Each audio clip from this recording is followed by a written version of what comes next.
Guys, आज हम बीज के बारे में पढ़ेंगे कि फल में जो बीज होता है उसमें क्या क्या परिवर्तन हुआ, कैसे उसका निर्माण हुआ और कहाँ पर पाया जाता है। तो देखिए, बीज अगर हम बात करें तो बीजांड किसके अंदर होता है? अंडाशय के अंदर होता है।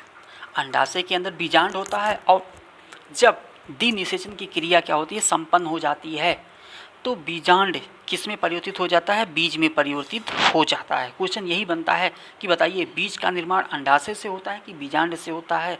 तो बीज का निर्माण बीजांड से ही होता है, अंडाशय से फल का निर्माण होता है। तो यहाँ पर देखिए, जैसे कि आप जानते हैं कि बीजांड के चारों तरफ दो आवरण होता है। जब वो बीजांड रहता है तो उस आवरण को हम लोग अध्यावरण कहते हैं। क्या कहते हैं? अध्यावरण कहते हैं। जैसे ही बीजांड बीज में परिवर्तित हो जाता है तो वो अध्यावरण, जिनकी संख्या क्या होती है, कितनी होती है? 2 होती है। एक बाह्य आवरण बनाता है, एक अंतः आवरण बनाता है। बाह्य आवरण को बीज चोल कहते हैं और अंतः आवरण को क्या कहते हैं? अंतः कवच कहते हैं। आप देखे होंगे बहुत सारे बीज होते हैं, बीज के चारों तरफ क्या होती है? आवरण होती है, यानी बीज किसी न किसी इससे चारों तरफ ढका रहता है।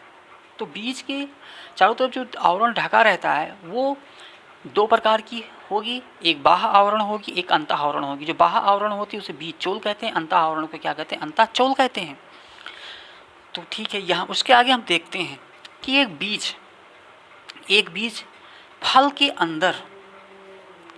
अंदर एक डंठल के द्वारा क्या होता है? अटैच होता है। उस डंठल को वृंत कहते हैं, यानी उसको हम पूरा क्या कहेंगे? बीजांड वृंत कहते हैं। यानी वो डंठल जो फल और बीज के अंदर एक दूसरे का कम्बिनेशन, यानी वो बीज जो होता है फल से जिस प्रकार से क्या पड़ता है, न्यूट्रिशन उसको मिलता है, यानी इसी फल वृंत के द्वारा ही क्या करता है? बीज जो होता है पोषण प्राप्त करता है।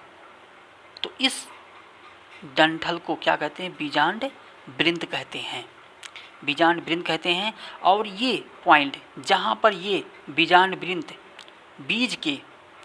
बीज से जुड़ा रहता है, बीजांड वृंत बीज से जुड़ा रहता है, उस पॉइंट को हम लोग नाभिका या हाइलम कहते हैं।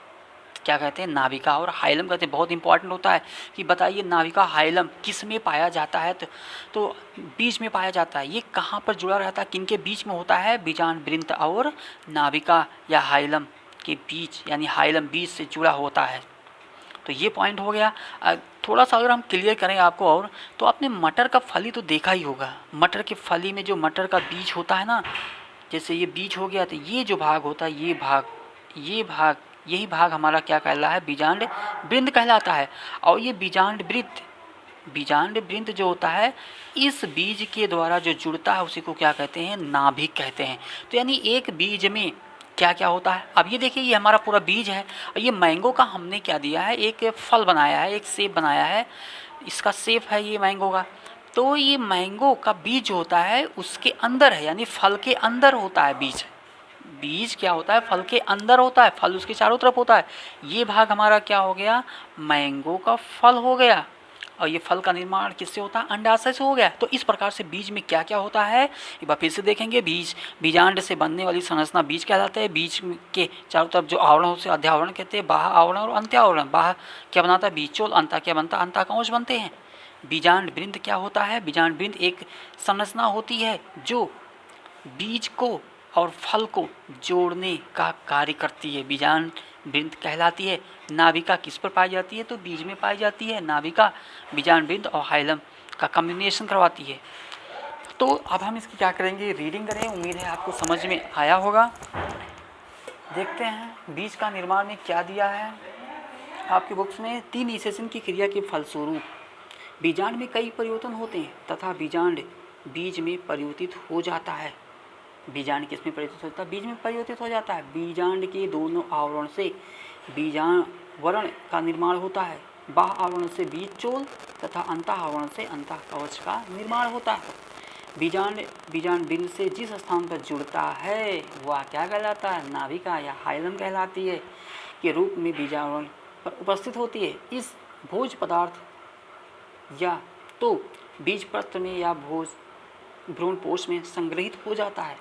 इसमें पानी की मात्रा धीरे धीरे क्या होती है, समाप्त हो जाती है, कम हो जाती है, जिसमें भ्रूण सुप्त अवस्था में चला जाता है। इस प्रकार बीजावरण से घिरी प्रयुक्त संरचना को क्या कहते हैं, बीज कहते हैं। उम्मीद है आपको समझ में आया होगा। Thank you for watching.